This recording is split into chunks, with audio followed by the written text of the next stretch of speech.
She never stood in the spotlight. She never sought the applause of critics, the glitter of parties, or the weight of headlines. And yet, without her, one of the greatest artists of the 20th century might never have survived his darkest years.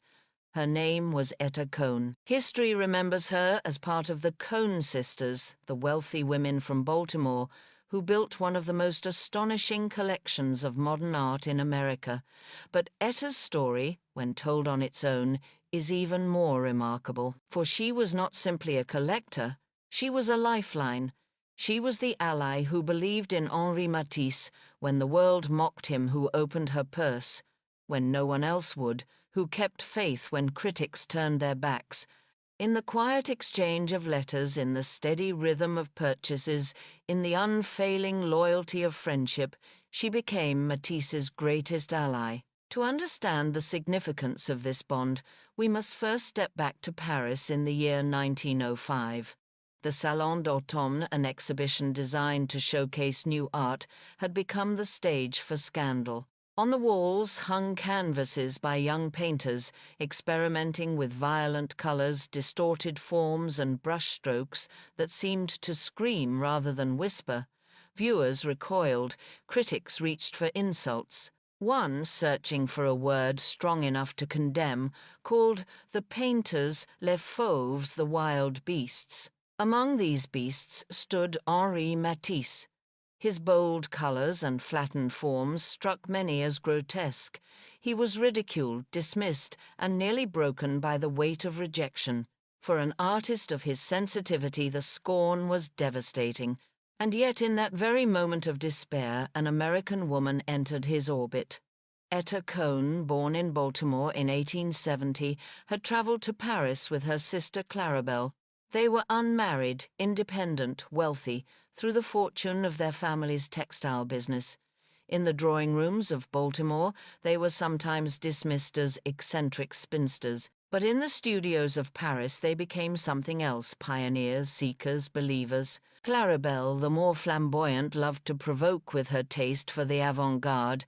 Etta, quieter, more introspective, had an eye for intimacy. Where Claribel sought shock, Etta sought truth. And when she encountered Matisse's work, she recognized not madness, but genius. The first meeting between Etta and Matisse was not the stuff of romance novels. There was no lightning bolt of passion, no grand pronouncement. Instead, there was conversation. Etta listened. She asked questions. She wanted to understand what he was doing, why he chose those colors, what he hoped the world would see. Matisse, often defensive with critics, found himself disarmed. Here was someone who did not mock, did not recoil, did not demand compromise. Here was someone who was simply curious, open, attentive. That attentiveness would become the foundation of a friendship that lasted decades. At the time, Matisse was struggling. Commissions were scarce. Dealers hesitated to represent him. His wife and children depended on him, but his work seemed to bring only ridicule.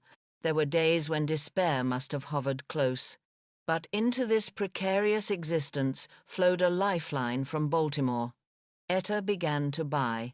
At first the purchases were modest, a drawing, a small canvas. But to Matisse they meant survival. Every sale was not just income, it was affirmation. Someone believed, someone cared, someone saw what he was trying to do. Letters began to travel across the Atlantic. Matisse wrote to Etta with candor, confessing his struggles, sharing his hopes, describing his experiments. Etta replied with encouragement, with questions, with news of Baltimore. Over time, their correspondence became not merely transactional, but deeply personal. Matisse trusted her. He showed her works in progress, asked her opinion, confided his doubts. And Etta, though never trained as a critic, responded with honesty. She was not flattered by proximity to genius. She was committed to truth. That honesty, rare in the sycophantic world of patrons, made her invaluable. She became not only a collector, but a confidant. The rhythm of their friendship grew stronger during the 1,910 seconds when Europe was convulsed by war. The First World War disrupted everything. Exhibitions closed, markets collapsed, artists struggled to survive. Many collectors retreated to safety, hoarding their wealth, refusing to risk it on controversial painters. But Etta remained steadfast. Even when the Atlantic crossing was dangerous, she sent money. Even when the dollar wavered, she bought. For Matisse, those checks from Baltimore meant bread on the table, rent for the studio, paint for the canvas. Without them, he might have been forced to abandon his experiments.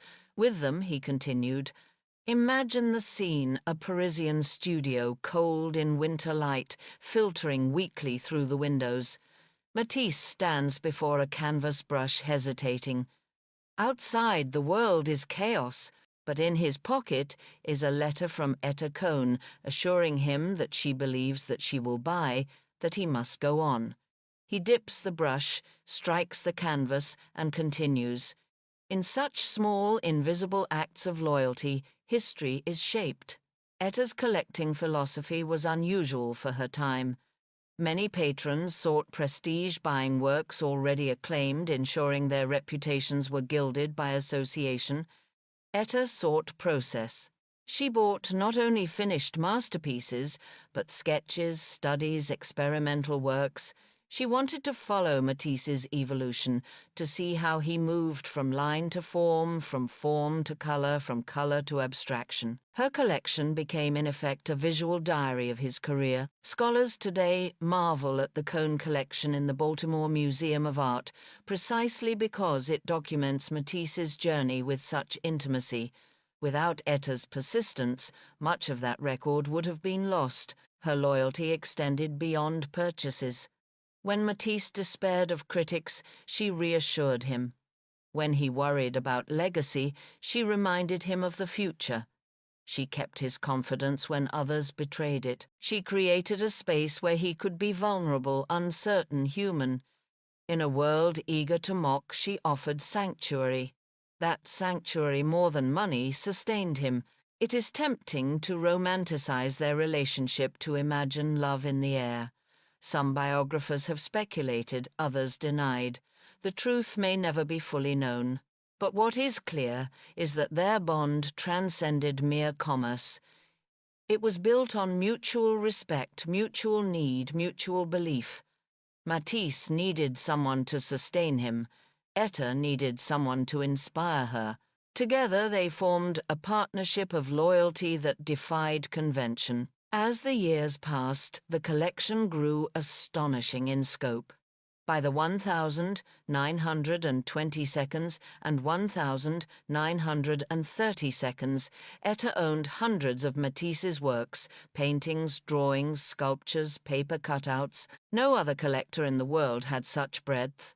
And yet she remained humble, even secretive. In Baltimore, visitors might be surprised to find her modest apartment crammed with canvases that Europe had mocked and America barely knew. She did not flaunt them at grand balls. She lived quietly, surrounded by beauty content, to support her friend. When Clarabelle, her sister, died in 1929, Etta inherited her half of the collection as well. The burden was immense, but so was the opportunity. She became the steward of a treasure trove unlike any other works by Picasso, Gauguin, Cézanne, but above all, Matisse. Alone now, she deepened her bond with him. Their letters grew even more frequent, their trust more profound. And in those years, as Matisse finally began to receive recognition, Etta's joy was complete. She had endured the ridicule, the doubts, the long years of obscurity. Now she saw her friend rise, and she knew she had helped him endure. But she never claimed credit. She never demanded acknowledgement. She simply continued to buy, to encourage, to believe. Even as age slowed her, she remained committed. And when she died in 1949, she left her collection to the Baltimore Museum of Art. The bequest stunned the art world. Suddenly, in a city far from Paris or New York, there existed the largest and most comprehensive collection of Matisse in the world. Scholars flocked, visitors marveled. The museum became a pilgrimage site, and all because one woman, quiet and steadfast, had believed when others mocked. Etta Cone's legacy is not only the artworks she preserved, but the lesson she embodied, that artists need allies not only in moments of triumph, but in seasons of despair. That belief, steady and loyal, can sustain creativity against ridicule. That one woman's loyalty can shape the course of art history. Without her, Matisse might have abandoned hope. With her, he created masterpieces that now define modern art. Today, when we stand before a Matisse, his bold colors, his cutouts, his dancers, we are seeing not only his genius, but also her faith. Every brushstroke carries the echo of her loyalty. Every canvas bears the trace of her encouragement. And in the quiet halls of the Baltimore Museum of Art her spirit lingers, whispering still, believe, support, protect, for genius needs allies. The friendship between Etta Cone and Henri Matisse was sustained not by grand gestures, but by the steady pulse of letters. Across the Atlantic, words carried hope, comfort, and loyalty. Matisse confided in her about his struggles, financial, emotional, artistic. He described the difficulty of selling his work, the endless ridicule of critics who labeled his colors violent and his figures grotesque. He admitted doubts, confessed fears, revealed the private toll of rejection, and Etta replied with warmth. She reassured him that she understood that his vision was clear, that history would prove him right. Their correspondence became a lifeline, a bridge of faith connecting Paris and Baltimore. These letters also reveal the depth of their bond. Matisse did not write to her as he did to dealers or critics.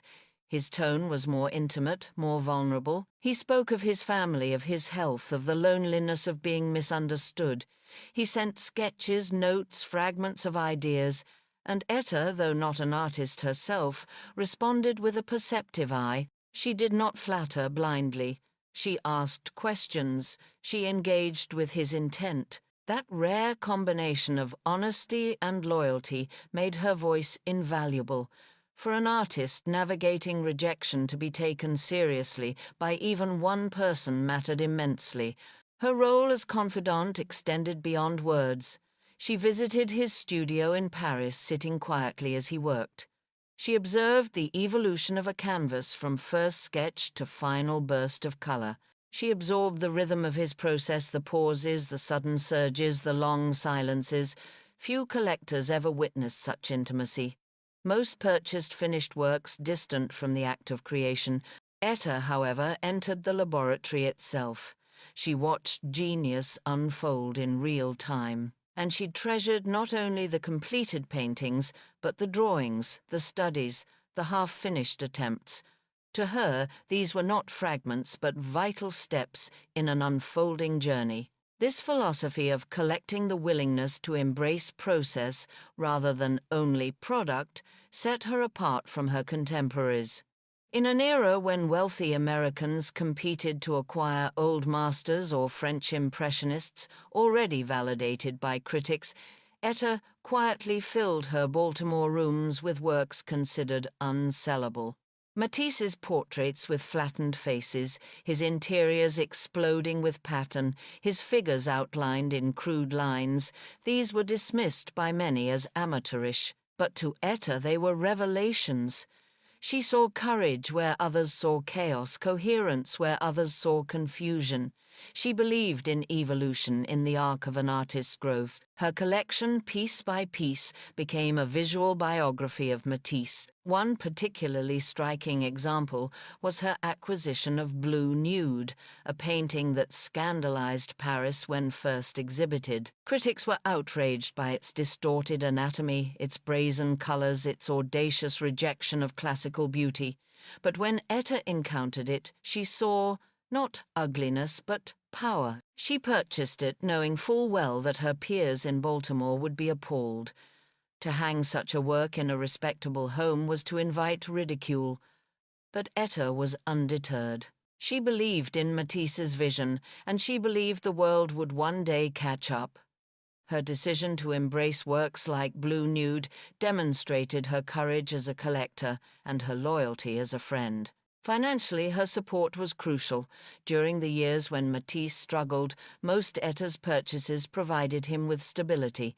At times when European collectors abandoned him, when dealers hesitated to invest, it was her steady checks that allowed him to pay rent, to buy supplies to continue. She did not fund him lavishly. She was not a Medici with endless coffers. But her reliability mattered more than extravagance. Matisse knew that no matter how the critics mocked him, Etta would remain. That certainty gave him the courage to persist. The contrast with European collectors is striking. Many in Paris and London retreated from Matisse after the Fauvis scandal. They did not want to risk their reputations by being associated with a so-called barbarian. But Etta, distant from the European art scene, was liberated from its snobbery. She was not bound by critics' judgments. She trusted her own eyes, her own instincts, and because of that independence she could see what others could not. Her distance became her advantage. In Baltimore, she was free to champion the artist Europe rejected. Her loyalty was not without cost. Friends and acquaintances in Baltimore sometimes ridiculed her taste. Visitors to her apartment were bewildered by the bold canvases, the strange colors, the distorted figures. Some shook their heads, muttering that she had been deceived by clever Frenchmen. Others laughed openly, dismissing the works as nonsense. But Etta endured their scorn with quiet dignity. She did not argue. She did not seek to convert. She simply lived, surrounded by the art she loved, confident that time would vindicate her. And, as history proved, she was right. Her purchases were not limited to paintings. She collected drawings, prints, sculptures, and later the paper cutouts that defined Matisse's late career. Each medium revealed a different facet of his genius, and Etta wanted them all. She sought not trophies but testimony, a comprehensive record of a life in art. Today, scholars studying Matisse's evolution turn to the Cone collection precisely because it contains such breadth. From early Fauvist experiments to late cutouts, the arc is complete, and it exists because Etta believed that every step mattered. The depth of their relationship also shaped Matisse's perception of America.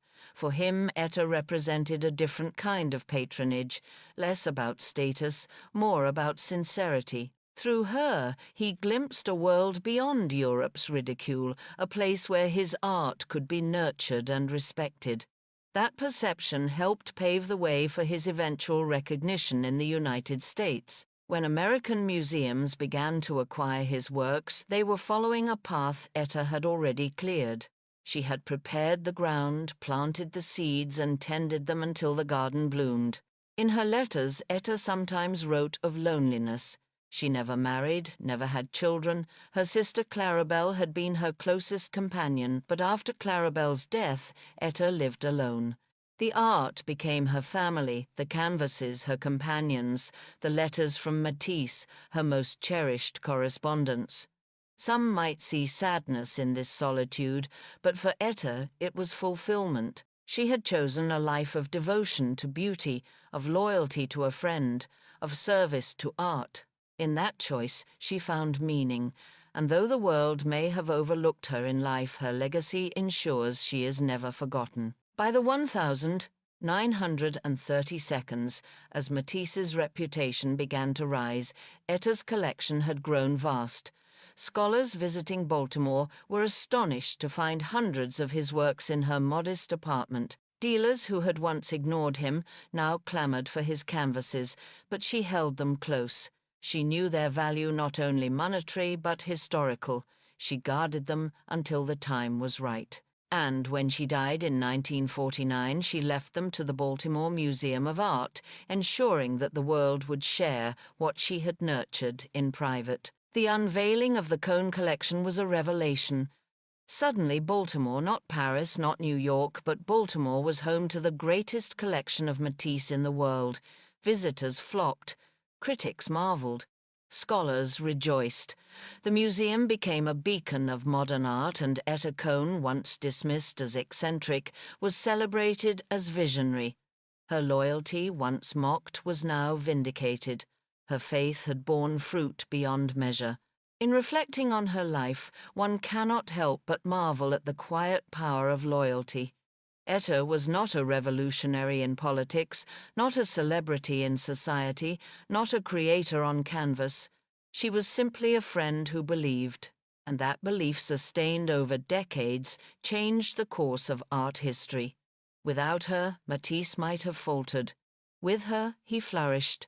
The colors that now dazzle millions owe something to the steady heart of a woman in Baltimore. And so, when we look at Matisse's great works, his bold nudes, his vibrant interiors, his joyous cutouts, we must remember Etta Cone. For behind the brilliance of his brush lies the constancy of her faith. She was his greatest ally, his confidant, his supporter. She was in every sense the unseen hand that kept genius alive. In order to grasp the magnitude of Etta Cone's influence on Matisse, one must look at the trajectory of his career through the lens of her collection. Each major turn in his artistic journey is mirrored in the works she acquired, preserved, and cherished. Together, her purchases became a map of his development, from the wild beast of 1905 to the revered master of color and form in the mid-20th century. When Etta first encountered Matisse, he was struggling under the weight of ridicule. Critics dismissed his Fauvist canvases as crude, savage, even barbaric. His woman with a hat had caused outrage with its shocking hues and distorted likeness. Dealers hesitated to handle his work, collectors avoided him.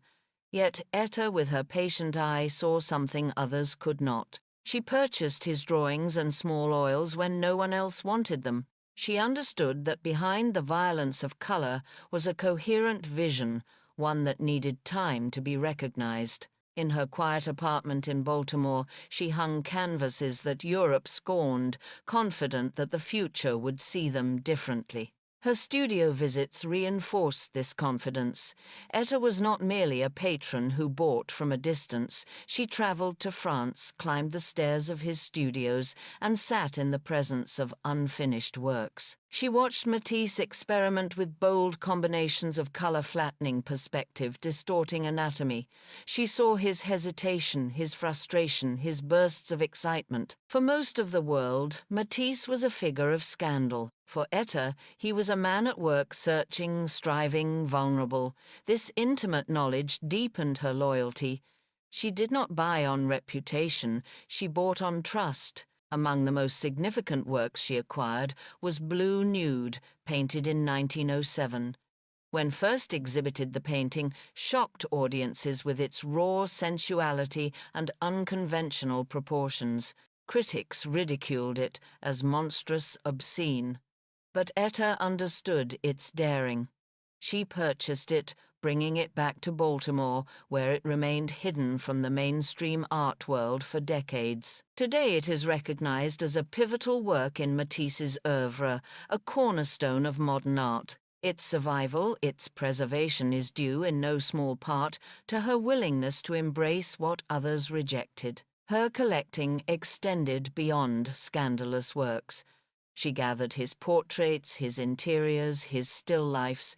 She followed him through his Moroccan period, his experiments with decorative pattern, his monumental sculptures. She purchased drawings that revealed his hand in its most intimate moments, quick studies of line and form. Later, she embraced his paper cutouts, those joyous explosions of color that defined his late career. In each case, she was not chasing fashion. She was tracking evolution. Her collection became unintentionally the most comprehensive record of Matisse's artistic journey in existence. This comprehensiveness is what makes the Cone collection so invaluable today. For scholars, it offers a rare continuity, not isolated masterpieces, but a body of work that reveals the progression of thought, the refinement of style, the persistence of vision. Without Etta's foresight, many of these pieces might have been lost, scattered, or destroyed. With her, they became a legacy preserved intact for future generations. Her loyalty also shaped Matisse's confidence. In the letters he wrote to her, he often expressed gratitude for her belief. He acknowledged that her steady support gave him courage.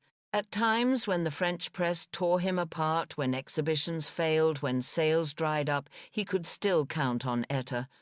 She provided not just money but affirmation. She told him, in effect, "You are not alone," and for an artist, isolation can be deadly. Her companionship, even across an ocean, sustained him. When Etta Cone died in 1929, Etta's responsibilities doubled. Etta had been the bolder of the sisters, known for her flamboyant purchases and sharp tongue. She had acquired works by Picasso, Gauguin, and Cézanne, expanding the collection beyond Matisse. With her gone, Etta inherited not only her half of the fortune, but her half of the art. This inheritance transformed Etta into the sole guardian of the Cone legacy. The weight was immense, but so was the opportunity. She now had the means and the mandate to expand, refine, and protect the collection. And at the center of her stewardship stood Matisse. Their friendship deepened in these years. Alone without her sister Etta, turned more than ever to Matisse for connection. Their correspondence grew more frequent, their trust more profound. He confided in her about his declining health, his experiments with new techniques, his anxieties about legacy. She reassured him, encouraged him, reminded him of the importance of his work. Their bond was no longer merely patron and artist. It was friendship in its purest form. They needed each other, he for survival, she for purpose. As Matisse's reputation rose in the 1,930 seconds and 1,940 seconds, Etta rejoiced quietly. She had endured the years of ridicule, the whispers in Baltimore, that she was wasting her fortune on nonsense. Now at last she saw recognition dawning. Museums began to acquire his works. Critics softened their tone. Younger artists hailed him as a pioneer. Etta's vindication was profound. She had believed when no one else did, and history had proven her right. But even in vindication she remained modest. She did not boast. She did not seek credit. She simply continued to live surrounded by the art she loved, content in the knowledge that her friend had endured. Her final act of loyalty was her bequest. When she died in 1949, she left the Cone collection to the Baltimore Museum of Art. The magnitude of the gift stunned the art world. Suddenly, a city not known as a cultural capital possessed the greatest collection of Matisse in the world. The bequest included over 500 works by him, alongside masterpieces by Cézanne, Picasso, and others. For Baltimore, it was a transformation. For scholars, it was a treasure trove. For the world, it was a revelation. And for Matisse, still alive at the time, it was the ultimate affirmation. He knew that his life's work would be preserved, studied, celebrated not in Paris or New York, but in the city of his greatest ally. The reception of the Cone collection was extraordinary. Critics marveled at its scope, its depth, its integrity. Visitors flocked to the Baltimore Museum of Art to see works that had once been hidden in Etta's modest apartment. Scholars wrote volumes analyzing the progression of Matisse's career through her acquisitions. The Cone collection became a cornerstone of modern art scholarship, a resource unmatched anywhere else. And at the heart of every canvas, every drawing, every cutout was the invisible presence of Etta Cone, the woman who had believed when belief was rare. Her legacy also redefined the role of women in art patronage. In an era when female collectors were often dismissed as dabblers or decorators, Etta demonstrated that women could shape the course of art history. She was not collecting for social status or fashion. She was collecting to sustain, to preserve, to protect. Her choices were not frivolous. They were visionary. She showed that women could be more than muses or hostesses. They could be guardians of genius. And in doing so, she inspired future generations of women patrons to trust their own eyes, their own instincts, their own convictions. Today, when one walks through the Cone Collection galleries in Baltimore, the impact is overwhelming. Room after room glows with Matisse's colors, his bold lines, his joyous patterns. Visitors marvel at the sheer scale of it, the intimacy of it, the continuity of it. And if one listens closely, one can almost hear the echo of Etta's voice in those rooms. Quiet, steady, faithful, she whispers, still trust the vision, believe in the artist, protect the genius. That whisper is her true legacy. Etta Cone did not create with brush or chisel, but she created nonetheless. She created a space where genius could survive. She created a record of an artist's evolution. She created a legacy that redefined patronage. And she created, above all, a friendship that sustained one of the greatest artists of the 20th century. In the quiet of her Baltimore apartment, surrounded by canvases, the world mocked she lived her truth. And in that truth she became Matisse's greatest ally. When Etta Cone passed away in 1949, the art world was not yet prepared for the magnitude of her bequest. For decades, she had lived quietly in Baltimore, a modest apartment crammed with canvases, drawings, and sculptures that most visitors found bewildering. Now, suddenly, the scale of her devotion became clear. More than 3,000 works of art, 500 by Matisse alone, were destined for the Baltimore Museum of Art. It was one of the largest gifts of modern art ever made by a private individual in America, and in its heart lay the story of friendship, one woman's loyalty to one artist. The shock was immediate. Newspapers across the country carried headlines about the Cone collection. Critics who had once mocked Matisse were now awed by the depth of Etta's vision. The Baltimore Museum of Art, a regional institution, was transformed overnight into an international destination. Scholars traveled from Paris, London, and New York to see what she had preserved. For many, it was a revelation, the most complete record of Matisse's career, from tentative sketches to late cutouts, all in one place, thanks to the quiet faith of a woman who had never sought fame. The unveiling of the Cone collection changed not only Baltimore, but the landscape of American museums. Until then, modern art had been concentrated in a handful of institutions: MoMA in New York, the Art Institute of Chicago, a few adventurous galleries. With the arrival of the Cone gift, Baltimore became a beacon. Visitors who might never have traveled to Paris could now see Matisse's genius in their own city. Students, teachers, and artists found in the collection a classroom, a sanctuary, a spark. The ripple effects were profound. Generations of artists traced their first inspiration to afternoons, spent wandering those rooms where color exploded and pattern danced, all under the watchful gaze of Etta Cone's loyalty. Matisse himself lived long enough to know of Etta's gift.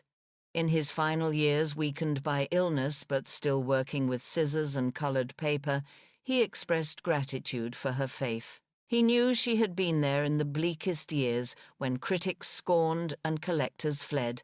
He knew her purchases had paid for his paint, her encouragement had steadied his hand, her letters had lifted his spirit, and he knew that, because of her, his legacy would endure not only in Paris or New York, but in Baltimore, the city of his greatest ally. For him, it was a comfort, perhaps even a vindication, that one woman's constancy could carry an artist across despair into history. Curators have often marveled at the singularity of her vision.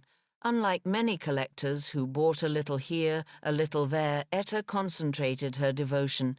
She built not a scatter of trophies, but a coherent archive. Her collection tells a story, one that scholars can read like a biography in paint. It reveals the hesitant beginnings of Fauvism, the refinement of portrait and interior, the joy of decorative pattern, the serenity of late cutouts. Few other collections in the world offer such continuity, and all of it exists because she cared not for market trends but for friendship, not for fashion but for faith. Historians of feminism have also claimed her as a forerunner. In an age when women were rarely allowed authority in cultural matters, she asserted her judgment quietly but decisively. She did not ask permission. She trusted her eyes. She endured ridicule. And in the end, she was right. Her story challenges the narrative that only men shaped modern art's destiny. Here was a woman unmarried, childless, dismissed as eccentric, who nonetheless preserved a genius for the world. She reminds us that power can be exercised not only in public offices, but in private choices. Her purchases, small at first, became world-changing in retrospect. Baltimore itself absorbed her legacy with pride. For a city sometimes overshadowed by New York or Washington, the Cone collection became a jewel. Residents boasted of its schools, organized trips to it, local artists drew inspiration from it. The museum became inseparable from her name, and though she had lived quietly, she became in death a civic heroine. The eccentric spinster had given her city a gift beyond measure, and Baltimore, in turn, gave her memory a permanence she had never claimed for herself. Her legacy also reshaped how patrons are remembered. Too often history celebrates the artist and forgets the ally. We speak of Matisse, of his colors, his cutouts, his dancers, but behind him stands Etta, the steady hand, the unwavering friend. Without her, many works might never have been made, never preserved, never studied. To acknowledge her is to acknowledge the ecosystem of creativity, that genius rarely stands alone, that it is sustained by networks of belief, loyalty, and care. Etta represents that network in its purest form. She is proof that patronage is not a footnote, but a chapter in the story of art. Even today, walking through the Cone collection, one feels her presence. The galleries are arranged not as cold repositories, but as living rooms of devotion. Each canvas speaks not only of Matisse's genius, but of her fidelity. Visitors may not know her biography, but they feel the intimacy of her eye. The experience is different from MoMA's grandeur or the Louvre's majesty. It is personal, tender, human. And that humanity is Etta's gift. She reminds us that art is not only about fame or fortune, but about friendship, loyalty, and belief. Her story also invites reflection on what it means to be an ally. Etta did not demand recognition. She did not ask for portraits of herself, or dedications or monuments. She simply stood by her friend when others abandoned him. She gave when others withheld. She believed when others doubted. That is the essence of allyship, not the pursuit of glory, but the quiet constancy that sustains another. In an age when loyalty is often fleeting, her example endures as a reminder of its power. In the larger history of modern art, Etta Cone remains a paradox. Central yet invisible, essential yet overlooked. Scholars know her name, curators honor her, the Baltimore Museum of Art preserves her legacy. But the general public, dazzled by Matisse's colors, often forgets the hand that preserved them. Perhaps that is fitting. Perhaps she would have wanted it that way. She was never one to seek the spotlight. Her joy was in service, her pride in loyalty.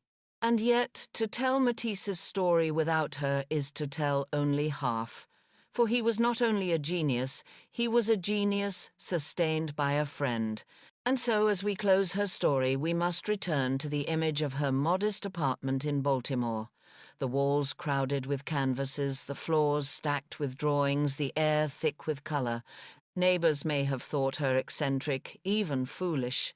But she knew what she was doing. She was guarding a flame. She was sheltering genius until the world was ready. And when she was gone, she gave it all away, not to heirs, not to auction, but to the public. That act of generosity is the purest expression of her character. She lived for art, and she died giving it back to the world.